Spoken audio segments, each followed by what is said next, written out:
What's going on, everyone? My name's Mech. I'm coming to you with another video. Today I'm just going to be spewing off some topics that I received off a comment. If you guys have any more things you'd like to hear me ramble about, please leave them below. Um, as I don't really even know what to do with this channel. And it's like 50% rants, 50% like top tier insight. So yeah, I don't know. But and if you leave the rants up to me, I'm just gonna sit here and talk about the same shit, like how immoral it is to have kids, and how it'd have been better to never been born, and all this other nihilistic, pessimistic bullshit that I think about on a daily basis.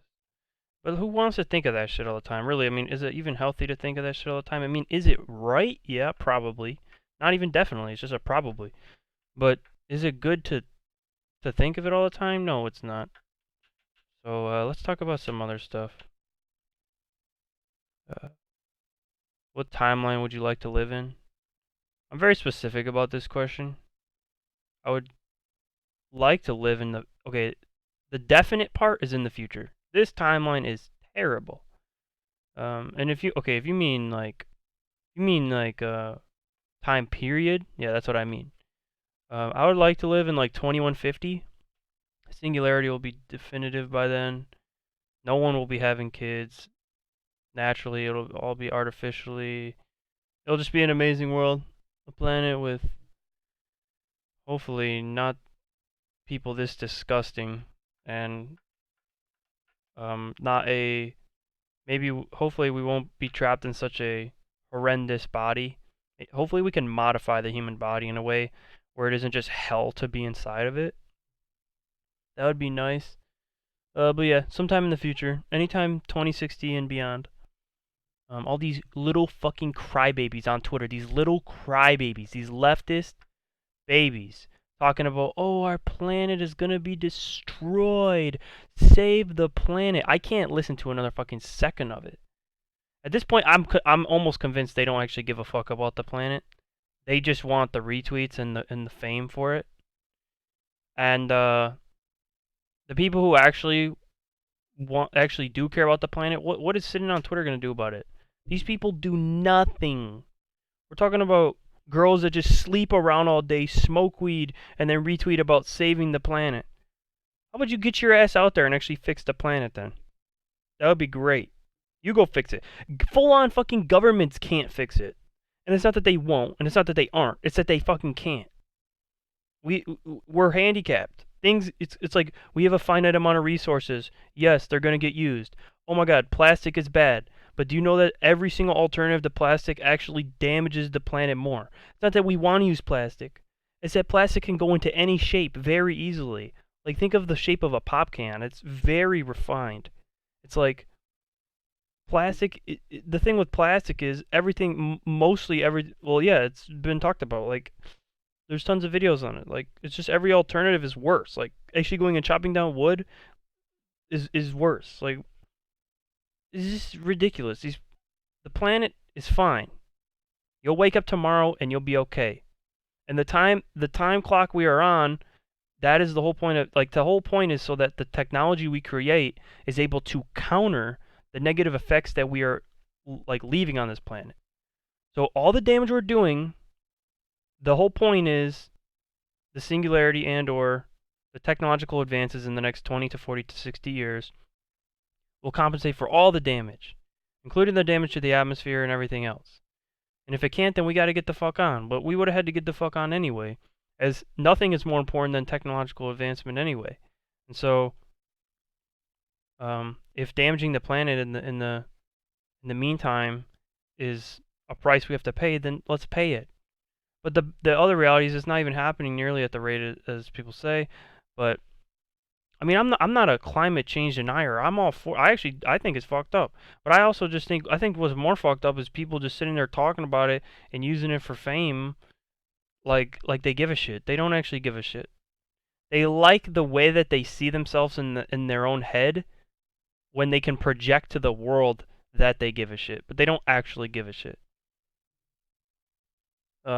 But anyway, what timeline would I like to live in? I'd like to live in a post-apocalyptic 2060 world where the fucking climate change has destroyed everything, or I'd like to live in a amazing technologically advanced 2060 world, where everything is fucking sunshine and rainbows. But bottom line is, I want to live in 2060. I don't want to live in this year. This year is trash, and I certainly wouldn't want to live in the past either, where pain was even more prominent. Um, so whether things get better or things get worse, what timeline would I like to live in? I'd like to live in the future. That's what I'd like to live in.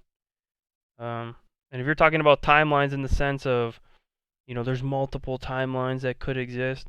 Well, whatever one I'd like to live in, it certainly isn't this one. All right, there's got to be better ones for me out there.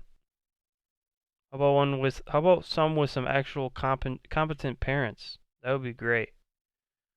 Or it's just bad. It's a bad reality for me. But yeah.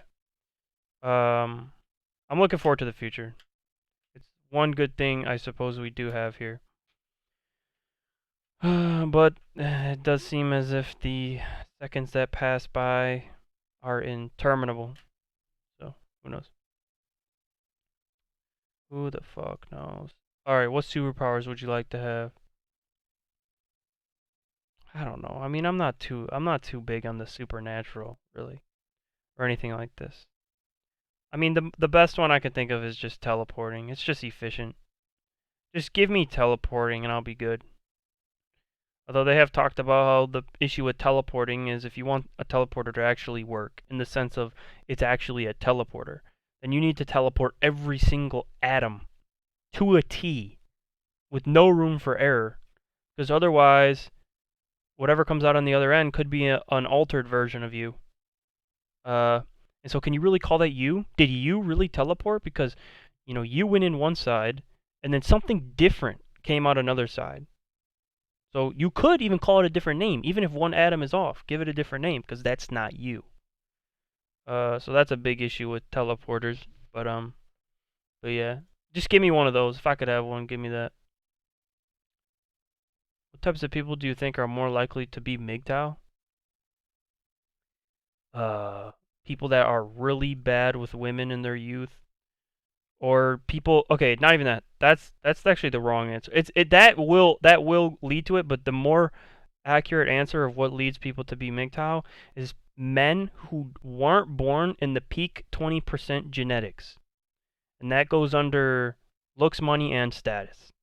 So if you are a combination in the top 20% of men in those three categories, then you most likely won't even ever figure out what MGTOW is or go MGTOW. Yeah, because you'll see the world through a different lens than a male who was born average as shit, like me, 5'9.5". Oh wow, wait a minute. I looked that up. Oh wow, that's the average height. How does it feel to find out your average? Wait a minute. Like everything I find out about myself is just average. Like there's a lot of average things about me. So yeah, so I'm just an average guy. At least I like to view myself that way. And so when you're 50% of men, and you're just in the 50 percentile of men, and like it's like, it's whatever. It's like to get a girl, I have to alter my behavior in a way that makes me appear in the top 20%. That's what I have to do to get a female to like me.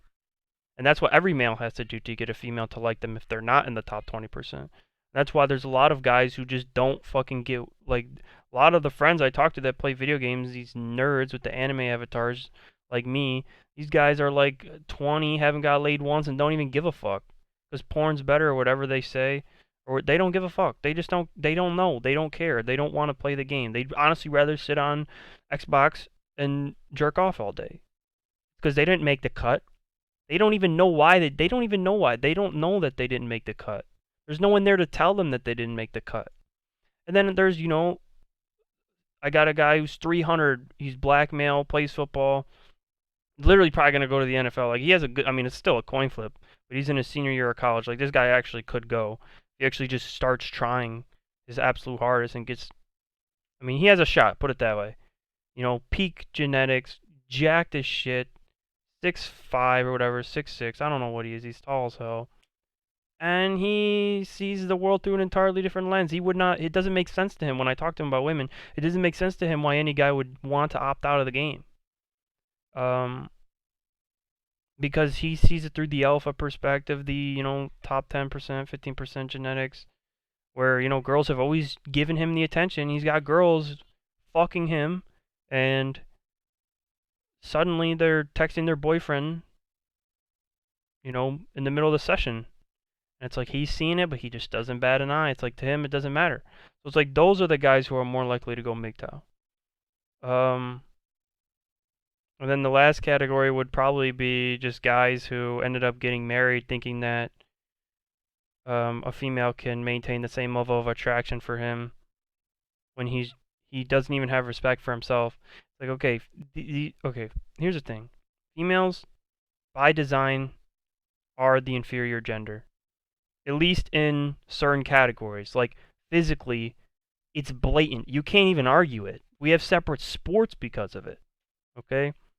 And there's all kinds of data in other categories, too, that we're just different genders. Okay?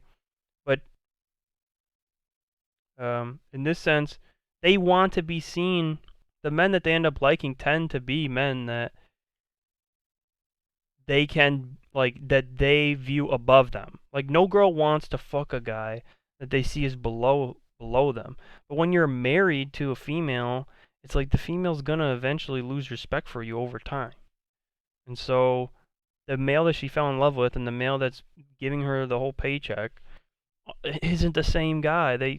She's altered the version of him in her head to the point where it's no longer about him and the sex isn't great and it's boring.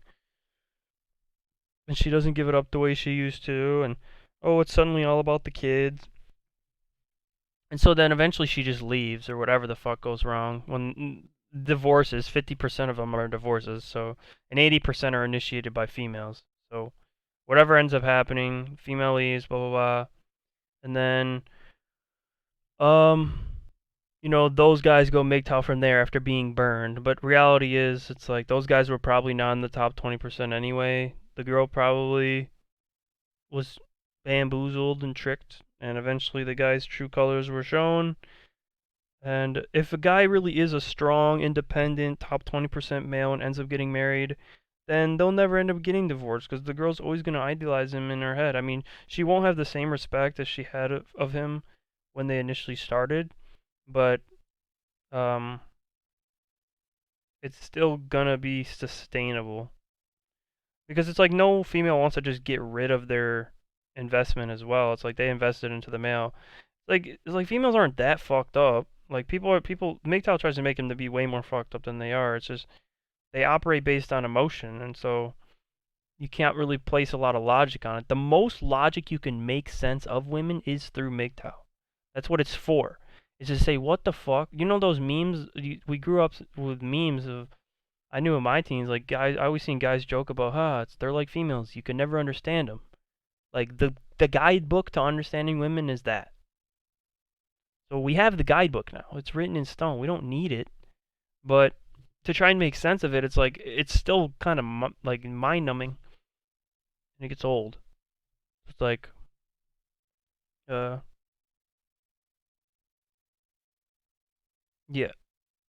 I mean, I think I answered your question and rambled even a little bit more, but yeah, let's go to the next one. People who deny the truth. I mean, the thing is like, there's no such thing as quote unquote people who deny the truth. Everyone denies the truth to some degree. It's just like there's a hierarchy of people who deny the truth more than others. So, and I think, okay, so take it like this. There's a certain threshold that you pass where they just become sheeple or like people who are just completely asleep. Okay, and mind you, this is all willingly. Okay, it's all willingly. So no one just unwillingly denies it. You know what I'm saying? Denies the truth. It's all willful. Okay, I mean, I explained in my other video. This guy was at the fucking table telling me it was willful. 55-year-old has kids and literally says he's like, I believe pain and pleasure in the world is equal, which is already wrong, but whatever. And then he says, well, I just prefer to not look at the bad and to only look at the good because it has a positive effect on my experience of life. So he's literally just saying, hey, when I look at the good, I feel better. Like, I don't want to look at the bad even though it's accurate. And so, That's why I do it. He just, that's all it is. It's just he wants to dissociate because he's learned the hard way that when he looks at the bad, it hurts pretty bad. And like the thing is, everyone kind of understands this truth, whether consciously or subconsciously. And so, um, it's like it's like levels though. So like me, I'd put myself in like the 95 percentile plus of people who just give me all the pain. Like give me all the pain. I just want the truth. Like that's the way I feel. But even me, it's like I deny the truth of the top 5% of the truth because it just starts to hurt so bad. And maybe there's philosophers out there that went all the way, or no one really ever goes all the way. I'm sure. I don't think anyone's ever understood reality to the fullest extent that you can understand reality. It's just that you're optimized. It's just people optimize for more, a larger percentage of reality. Okay, so some people are very content with only understanding 20% of reality, and the 80 other percent can be delusion, and we can dissociate, and live in our own fantasy world. I mean, fantasy worlds are everywhere. Just play a video game like me, or whatever. Start a business. Do what you got to do.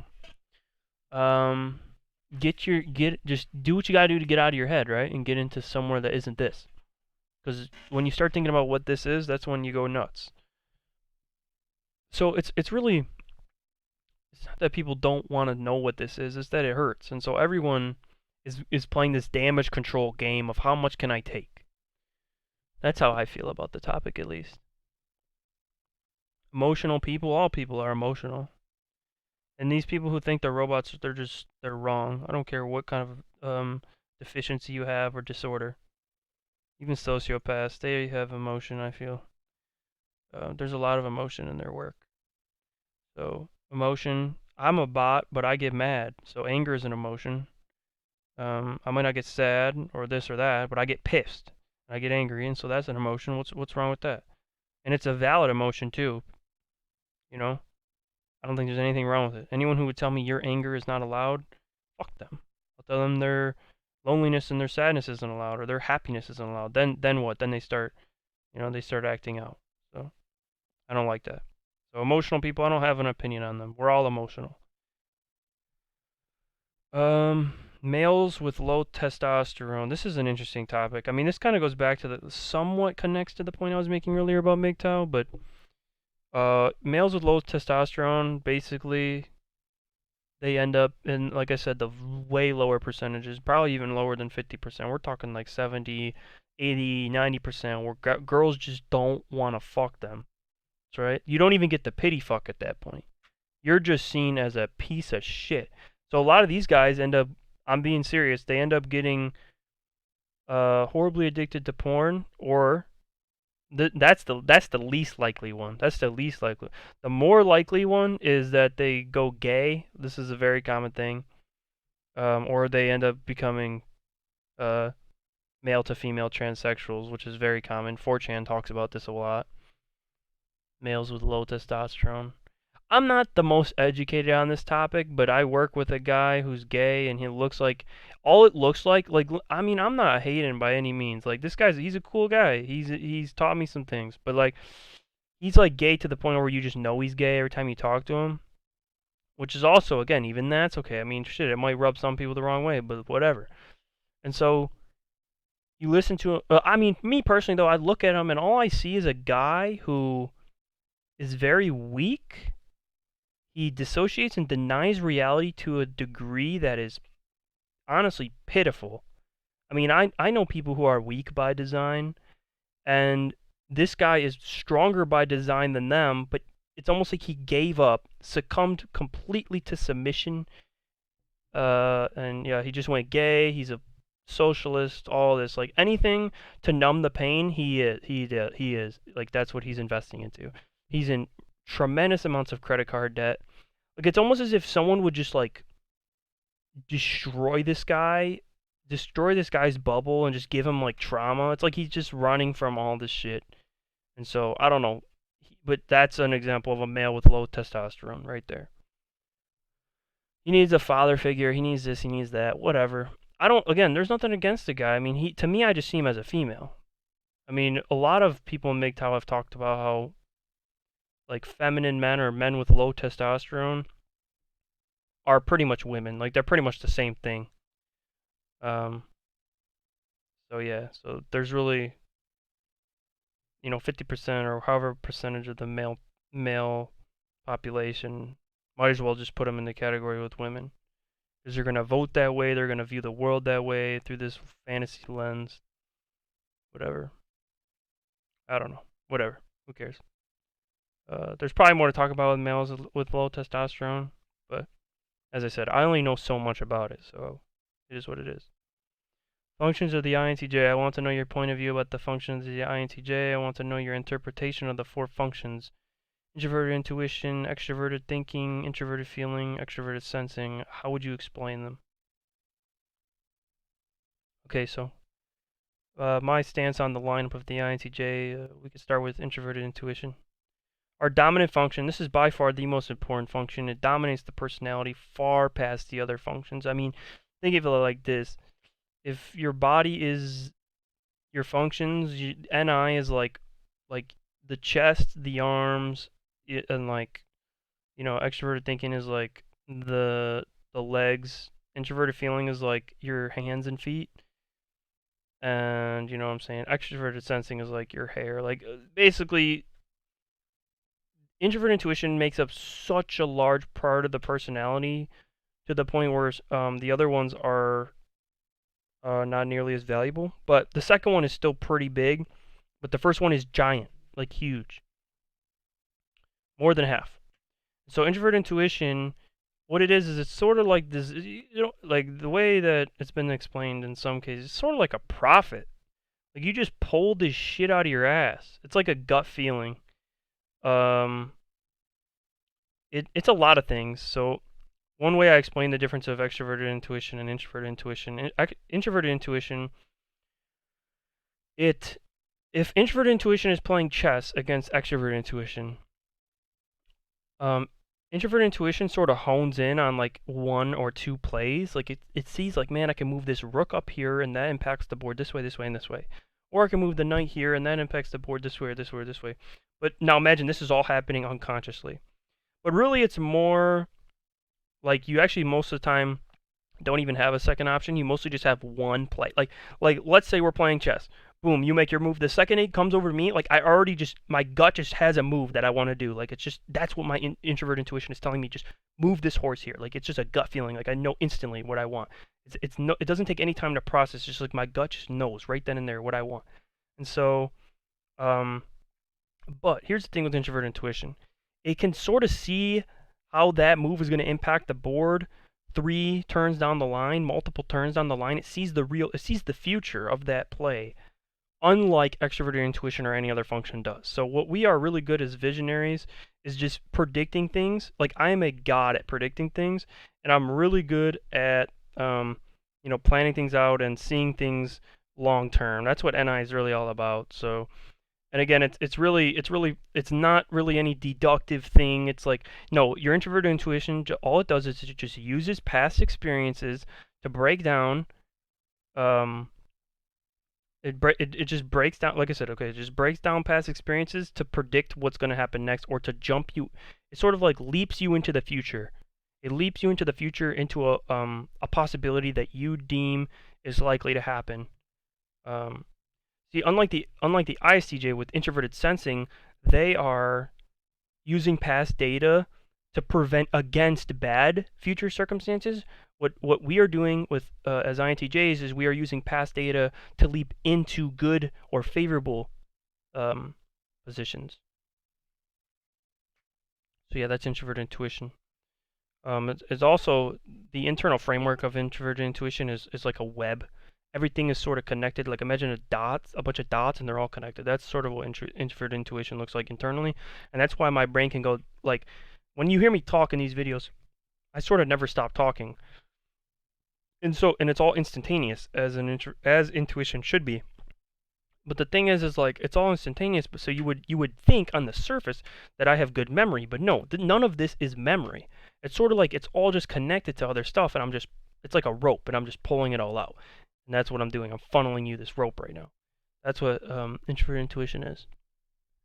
And it's all connected. I can't just go to some other random part of the rope. It's like I gotta go from one part of the rope to the other, unless you bring something up on the other side of the rope, and then I can go from there, if that makes sense. But anyway, extroverted thinking, the main thing with this is, as it's an external function, is just, it's like your get shit done function. It's really efficient. It's what makes me cut corners and work. I'm very quick at getting things done at rates that other people would take longer to do. It makes my speech very blunt. Extroverted thinking impacts speech in that manner where my sentences, I'm able to articulate and explain these in-depth questions to you in much less sentences that other people without this extroverted thinking function would take. And so if you talk to actually ENTJs, they can actually be even more blunt than me. Although their understanding of the concept, because their NI is second, won't be as refined. So that's why INTJs are incredibly concise, but INTPs are, when you see their comments, they're like, there's no punctuation, there's no fucking structure. It's just, they're puking out these words. They drop apostrophes. It's just ridiculous. So yeah, it is what it is. Introverted feeling, your moral function. It also has to do with empathy and the way that you feel internally towards others, and that kind of stuff. Yeah, it's an interesting function indeed. Mine has developed quite a bit. Personally, I hate all these people that say, "Oh, your introverted feeling is still weak." It's naturally the only people who are telling me that are people that have introverted feeling in higher function in like a higher slot than me. And it's like their standards are just too high. Fuck them. I know where I've came from, and my shit's come really far. And so I'm quite empathetic towards people. I'm able to sense where people are coming from much more. I can feel pain internally that other people feel. And yeah, when I'm talking with women or dating, I can empathize a lot more. Although my understanding of introverted feeling is probably better than what I'm describing you, I just don't care to sit here and talk about it all that much. But yeah, it has a lot to do with morals and stuff too. Remember, it's internal. That's an internal function. You're feeling that internally. Extroverted sensing in the fourth slot. Really, I have a hypersensitive nervous system, which means I feel everything all the time, or I feel nothing none of the time. It's like back and forth. So either I'm completely out of tune with my senses to the point where I'm so far in my head I might as well not even be in reality, or I'm so attached to my body that it's just so sensitive and like I feel every crevice of it in pain or itching or this or that. And when, like, okay, imagine if I'm laying in bed with a girl and she runs her hand across my arms. It's like, as a male, you're supposed to be masculine and not jump or anything, but it's so incredibly intense on a level that other humans aren't. Like having extroverted sensing in that fourth slot, it's on a different level of intense. And so, yeah, so it's like back and forth. So like I'm walking through the street, downtown city, lights, sounds everywhere, but it's like I am in tune with none of it because I'm breaking down these in-depth concepts in my head. Like I'm literally just in my head. Like I don't feel any part of my body. Like I can be outside in the rain and not feel, like, it's like I'm not even in tune with it at all. Like that's what it is with extroverted sensing. But then there's like, it's like a light switch. Like when I am in touch with it, it's like super sensitive, if that makes sense. So yeah, that's how I would explain extroverted sensing for me. Extroverted sensing, all it really is strong awareness of the physical world. But obviously, since mine's in the fourth slot, it's very weak. So I don't have a strong awareness of the physical world. Man, so many other good topics here, I suppose. Older people? What do you think about older people? I think older people are good to learn from. I don't think I would want to learn a lot from people my age, personally. I think older people are the best people to learn from because they actually know the truth or have been around long enough through the combinations of reality to see what reality actually is more than younger people are, or more than younger people have. But I also think older people are sort of biased in the sense of they're always going to be stuck looking at the world through the frame of the generation that they grew up in, or the way that the world was in the first, X years of their life, so 20, 30, whatever. That sort of frames, it sort of models the way you view the world in a way that, you know, people younger than you aren't gonna know what the fuck that is. You know what I'm saying? So you can explain it to them, but younger people aren't really gonna get it. And at the same time, you're not really gonna get the new shit. I mean, you could keep up with it and try your best, but you didn't grow up in that atmosphere. There's something about being young where, like, since you're so ignorant to everything, it's like to grow up with that ignorance. The like the time period you grew up in has a large impact on the way that you view the world, I think. And so older people, and one thing I'll say about older people is they have much better attention spans than my generation has. Like they can actually sit down and do long-winded tasks and lectures, and my generation really struggles with that because of the way social media has fried our brains. And and you could call it a bad thing or a good thing, but my generation is really good at filtering out unimportant information and only keeping in important information. Very efficient in that manner. We know when to get rid of certain things, and because everything we get is like a tweet, 140 characters, tweet, 70 characters. It's like, whereas long-winded lectures and papers in college, you know, these geniuses, they write out long lectures. Like, I can't even sit through them because my attention span is fried. But yet, some of the most valuable information on the planet is in those because of older people. And so it's a difficult contrast. That kind of stuff's gonna get lost by the time my generation's old. We're all gonna have fucked up attention spans. So yeah, older people though, also a lot of them don't understand why people from my generation are so fucked in the head. They don't understand why we're all so mentally ill, like, and just like we're gone, like too far gone. Like it's like we didn't have a role model growing up. We were thrown into this postmodern world with just there's nothing here for me to do. What am I supposed to do? Go for good grades in school?